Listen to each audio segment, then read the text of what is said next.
Hammer the thumbs up button, hit the subscribe button, give that bell icon a slap to turn on channel notifications.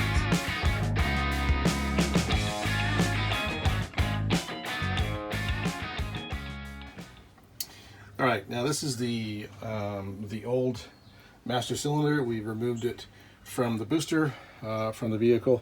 You notice that there's a tab right here and a corresponding tab on the other side that we need to carefully pull out that holds the reservoir in place onto the master cylinder.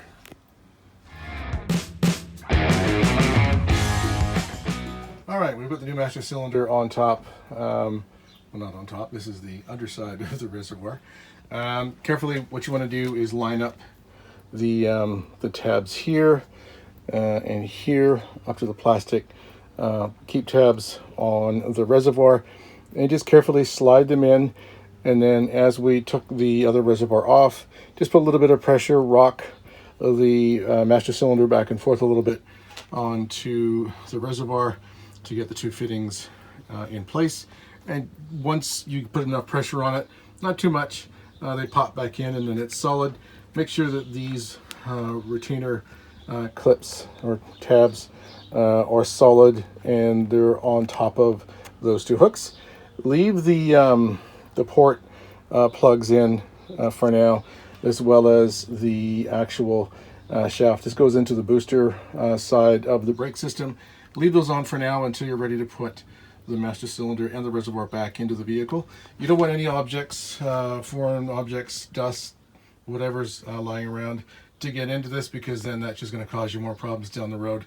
So keep it clear, keep it clean, and cover the top of the reservoir with shop towel or rag when you're moving the master cylinder and reservoir to the vehicle to reinstall it.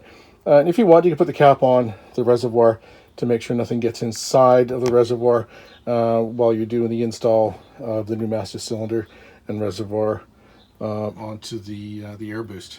All right, make sure you do that because you want to keep the master cylinder ports and the reservoir clear of any foreign material. Okay, popping the new master cylinder and the reservoir back on to the booster unit is a lot easier than taking it out. Make sure that when you are putting the master cylinder back in, that you take off this lovely little yellow piece of plastic. This goes over the shaft for the master cylinder into the booster. And then when you're getting into position to bring the feeder pipes into line and getting them into the master cylinder, just get them finger tight in this area. Just go in here, just finger tight. You don't want these things too tight. You just want them snug. And then we're going to replace the bolts, mounting bolts, from the master cylinder onto the booster. And this little guy, where is he? Down there. In the same order, reverse order, that we did when we removed the master cylinder from the boosting, from the air boost unit. Okay, now we're ready to tighten these bolts up.